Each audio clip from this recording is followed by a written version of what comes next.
Welcomes, greetings, salutation. This is my take on the Phoenix protest action initiated by the Voice of Phoenix. Firstly, to the small percentage who took to the streets, kudos to you. I salute you. You are brave, selfless heroes. We need more people like you. To the larger percentage of able-bodied people who could have supported the protest action but didn't, shame on you.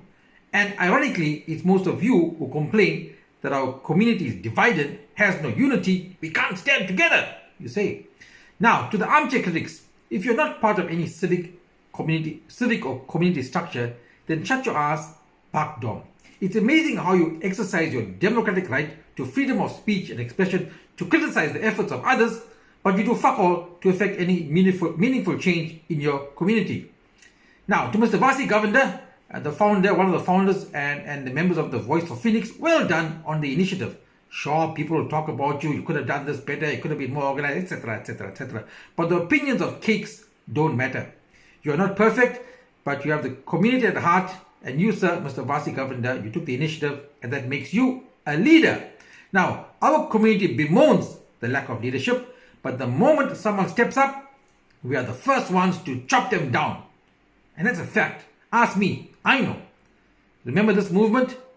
To date, I'm embroiled in magisterial and high court matters because Charos call me a racist for standing up for Charos.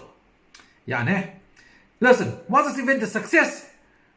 In my opinion, a brilliant success. The protest was there to raise the awareness to the plight of the people and send a message to the powers that be that you have poked a sleeping bear. Ratepayers fill your city coffers. Ratepayers are getting fed up with paying and not receiving service. Badro. Now, awareness definitely was raised, and Desan Tatia was there on the scene covering the protest for ENCA. If only he had done an expose covering the plight of Phoenix and Verulam residents in the months leading up to this, the protest may not even have been necessary. Now, I challenge him, and in all good faith this is, he and I had bad blood before, but in all good faith, him and ENCA, to actively track the water crisis, the root cause, government failure, and the impact it has on our community. That would be good news. Now, with regards to the police, all I can say is, shame on you. These were your people, peaceful protesters, who were upset about being denied a basic human right. If you are from public order policing, you should be trained on how to deal with an irate, upset community. The public is not wrong when they compare your actions in Phoenix to other protests. It's glaringly clear that your behavior is modified to suit the protesters. And that's a sad indictment on you.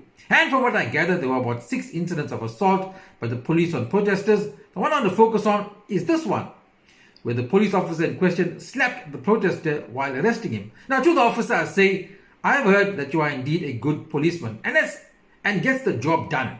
And often the police get a bad rap for no good reason. But I think even you have to admit that slapping that man who was not resisting arrest was wrong. And it has rightfully raised the ire of the community. We, the public, need to feel safe in your presence. We should never fear you. Now, in 2021, the Minister of Police recruited over 20 special detectives to investigate racist Indians who allegedly killed black people in Phoenix. Sir, Mr. Minister of Police, please bring back those detectives and have a full investigation as to why SAPS, Metro, Vispol, and public order policing were there involved in a peaceful protest. Investigate why guns, shields, rubber bullets, tear gas was indeed necessary. Investigate why civilians were shot at, assaulted, dragged out of the vehicles, and injured. Now, if you were assaulted, injured, fired at during the protest, it's your right to open criminal charges. If you did record any of the incidents, please keep them safe on your phones, report them to the Voice of Phoenix. Original footage by the original person who recorded it is necessary for court action. Now let me turn my attention to the DA, the Democratic Alliance, or rather let me turn my attention to the people of Phoenix and all the Charos who voted the DA into power in their wards. I don't blame you. You were misled into believing that they could deliver.